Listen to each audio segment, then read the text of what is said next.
Why, Johnny Ringo, you look like somebody just walked over your grave.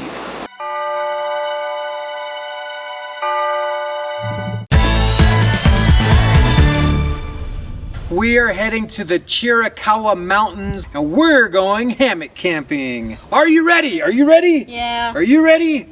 Let's go!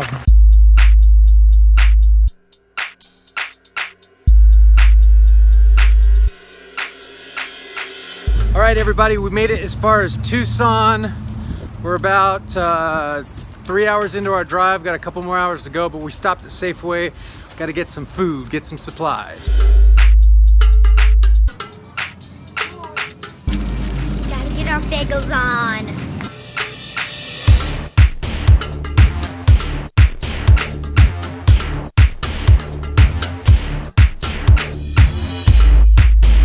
So we are about 10 miles south of Tucson and it is getting dark. And we're running late.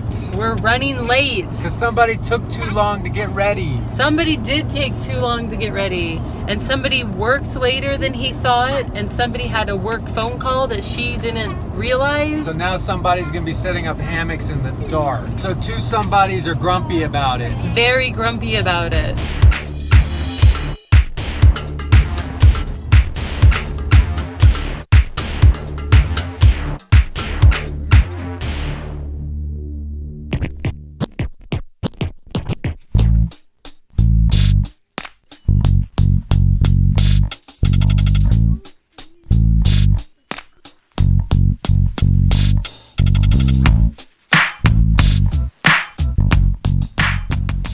Can I have a few more minutes? If you look behind me, you'll notice that the Tentsile Connect is kind of sagging to one side.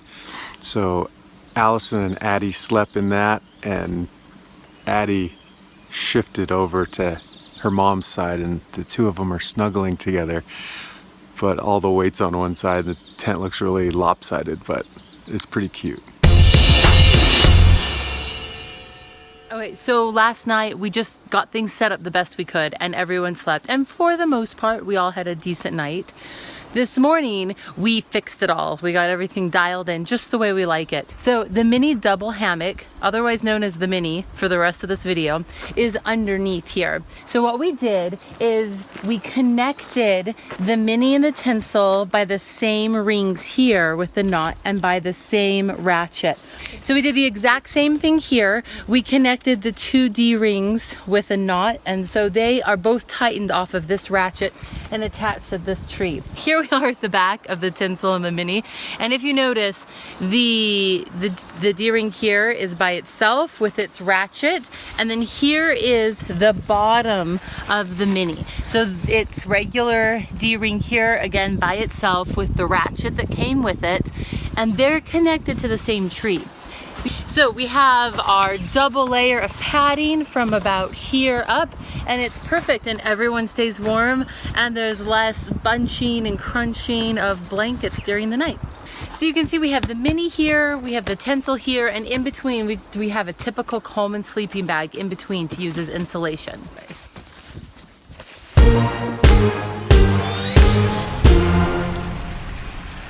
We're gonna do a little walk, not a hike. Addie doesn't like to hike, she likes to walk. So we are going to walk to see a few waterfalls. So this morning we wake up and we're at a big group hang, and one of the guys says, "We have breakfast ready for you." And they had made these great egg and cheese and chorizo burritos. Now we do a lot of camping, but I can't tell you the last time we had someone make us egg and cheese and chorizo burritos. Somebody make us breakfast. They made us breakfast. It was amazing. We're the parents. Best camping night ever.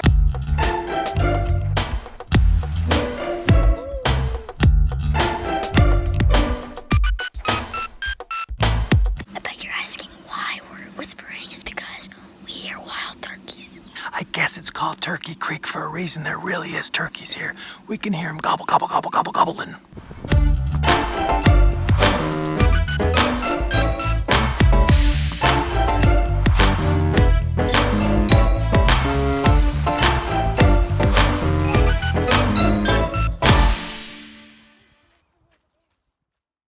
We are at the visitor center for the Chiricahua National Monument.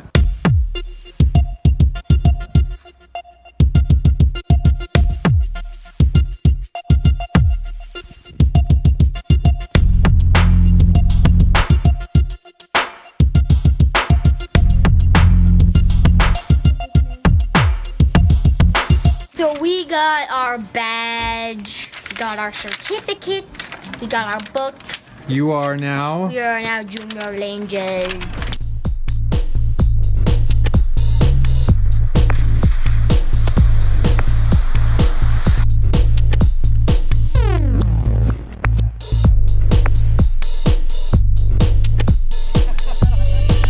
So when it comes to hammock camping, there are three types of people. The first type of person is the beginner. Now the beginner is just getting into things. He's not sure if he wants to give up that tent yet. So he does what a beginner should do, and he starts with a very well-known brand that isn't very expensive. The second type is the guy who's had a hammock for a while and he's wanting more. He's starting to see that there's more out there, and he goes on and he buys something from a cottage vendor. And cottage vendors make hammocks that are well made, well thought out. Most people stop there, and they're good, they stop, right? But then there's these few strange people. They're kind of renegades. These type of people we call the do-it-yourselfer or the DIY guy.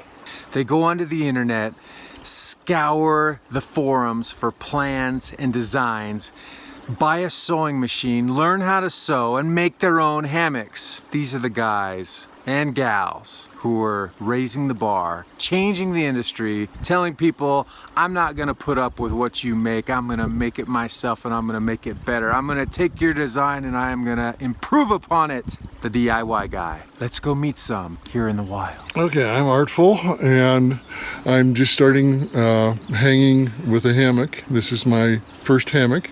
And then I went over to hammock forums and checked their DIY section. Basically, it's a tablecloth that you can buy online made out of polyester. It's 156 by 90 inches. I bought the biggest one because I'm a big guy and I like lots of room. Basically, all you have to do is do the W gather at the end and put a zip tie on it. And then you flip it over and do another zip tie that gives you a tunnel. And I used mule tape in a continuous loop to hang from. And then I went to a carabiner. And the carabiners are from REI. This is their most expensive one, I think, but I wanted the biggest because I don't want to fall down. The strap itself is a seatbelt webbing, and it all fits in this lovely little stuff sack. And on the inside, I have, this is a Harbor Freight moving blanket, and I have that wrapped around. Let's see if I can find, yeah, there's the blue foam. This is the closed cell insulation you can get like at Walmart. And then to basically keep the lay like I like it, I put on a structural ridge line, which is again just mule tape. I made a snakeskin out of one of the loofahs you can buy like at the dollar store. It's fragile, it tears easily, but it does work well. That's pretty much my hammock. So for less than $50, he got himself a really nice, very comfortable hammock. For another $25 to $50 more, he's got himself a humongous tarp to keep him covered. So you don't have to spend a ton of money on this stuff, guys. Just go on the internet, find some plans, and make it. You didn't have to sew anything, right? No, just to fold things up and take a zip tie to it. No sewing necessary. Couple of knots. This thing's huge and it looks very, very comfortable. I heard this guy snoring all night, so I know he slept well. 11 foot, just a standard width, just a normal standard width. And Where'd you get the where'd you get the plans for it? I didn't. So I just picked them up online, just followed, I think I followed the tutorial they have at Ripstop by the Roll. Just as normal. I mean, all you do is you take the channels and fold the channels over and sew those. And then you run the, I just ran a continuous loop through. And then run the hems on the side. And then I ran it down here. And then I did, everyone calls it the naughty mod, on the side here. And I just took some grommets and then ran the shock cord. So then all you do is tighten it up and you got your little box so when your top quilt's in there. top quilt doesn't fall out. But that's pretty much it. So I'm here with Kevin, and Kevin made his very own bridge hammock. He's going to show it to us right now. Kevin, why don't you tell us a little bit about this? So this is actually one of Grizz's aerials. So if you're familiar with Professor Hammock, famous Grizz on hammock forums, this is one of his aerials, and this particular aerial is actually an upsized aerial. So I think Grizz kind of designed his for lightweight backpacking, and what I wanted was a camping hammock, something for car camping. And so I went ahead and took Grizz's design, scaled it up, and that's kind of what this hammock is. So this is actually using 1.9 ripstop. I had made one of these for a friend of mine using the 2.2 hex, the real heavyweight material, and I liked it so much that I decided I would go ahead and make one for myself as well. But I did use the 1.9 rip rather than the heavier material. Spreader bars are 40 inches. They came from Quest Outfitters. It's a double layer hammock, so it also has the ability to have a pad underneath it. In fact, there is a pad. So it kind of reduces the need to have any type of bottom underquilt. However, I do run it with an underquilt, and it's incredibly warm. Well, specific with the bridge hammocks, you can't really buy them. You've got two vendors that produce bridge hammocks, and neither one of them really produce a heavyweight bridge hammock, something that's for the heavier people. And I'm starting to move into that. There it is, right there. Starting to move it into that space, and I wanted something that I could grow into. Okay, so what would you say to the person who's thinking about making their own hammock? Do it. It's a lot easier than you think it is, and highly recommended. You don't need any special sewing machine. You can use any home variety sewing machine to make a hammock. This is a lightweight material we're dealing with. If anything, it's difficult to sew this because it's so light. So you don't need an industrial machine to make a hammock.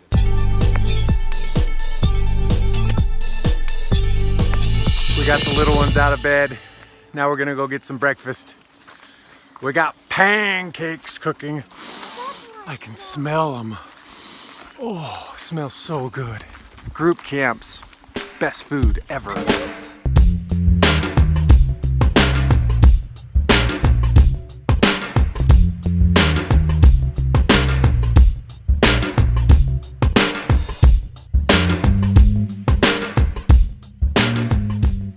All right, camp's all broken down. We had a wonderful time. Now we got the 5-hour drive home. 5 hours. Awesome time. Arizona hammock campers and those who visit us from Texas and New Mexico, great job, wonderful time. And we'll see you guys in October.